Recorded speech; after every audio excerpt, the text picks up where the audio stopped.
Part 1. The silence. The old farmhouse stood at the edge of town, the kind of place people forget exists.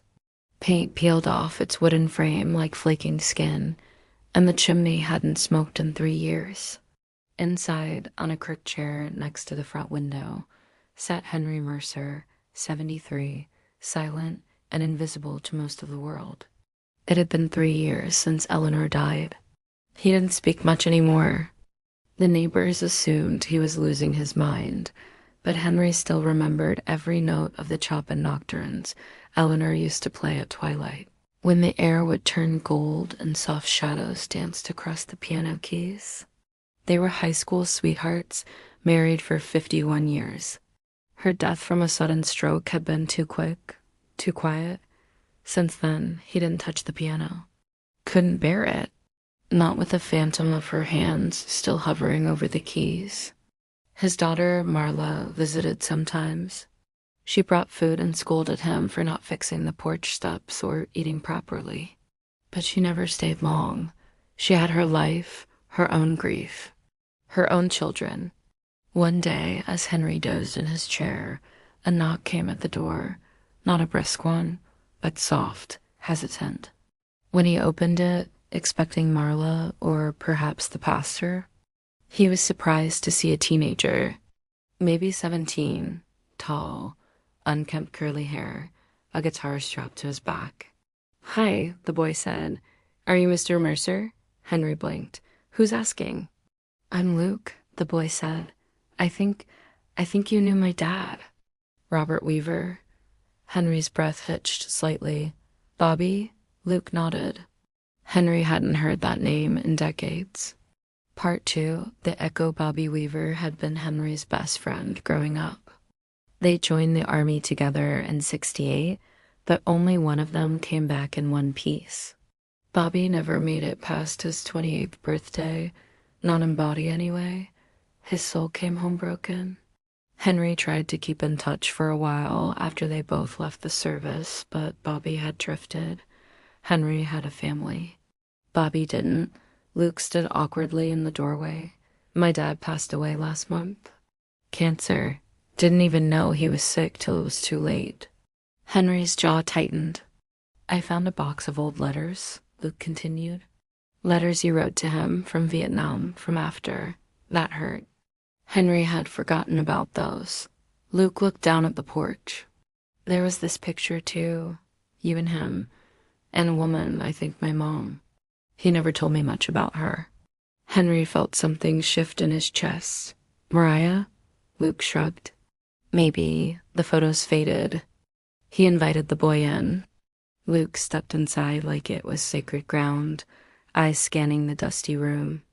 "I think he wanted me to find you," Luke said. "I'm kind of between things. Was thinking I'd travel a bit, see where he came from." Henry poured them both a cup of tea, first guest in ages. They sat in silence for a while. Then Luke unzipped his guitar case.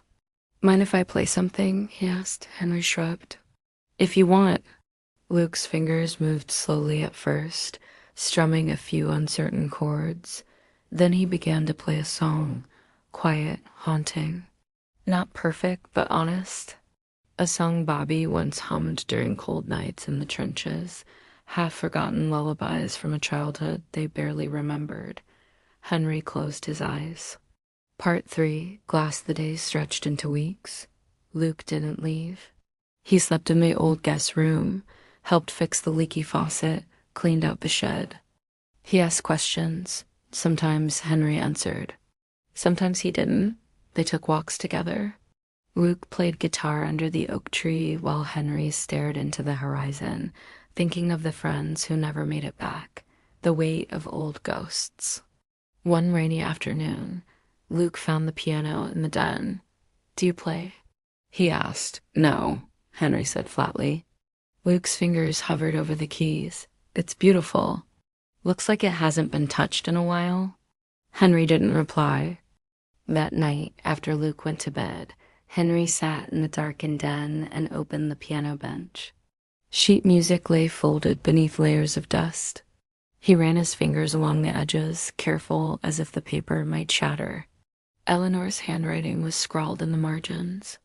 Little notes like play this softly and don't rush the heartbeats. His eyes stung. He closed the lid. But the next day, when Luke played his guitar again, a version of Claire de Lune that was raw and cracked, Henry finally touched the keys.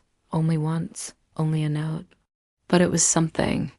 Part the fourth. Breaking things open one morning, Marla showed up unannounced. She stared at Luke's guitar leaning against the wall.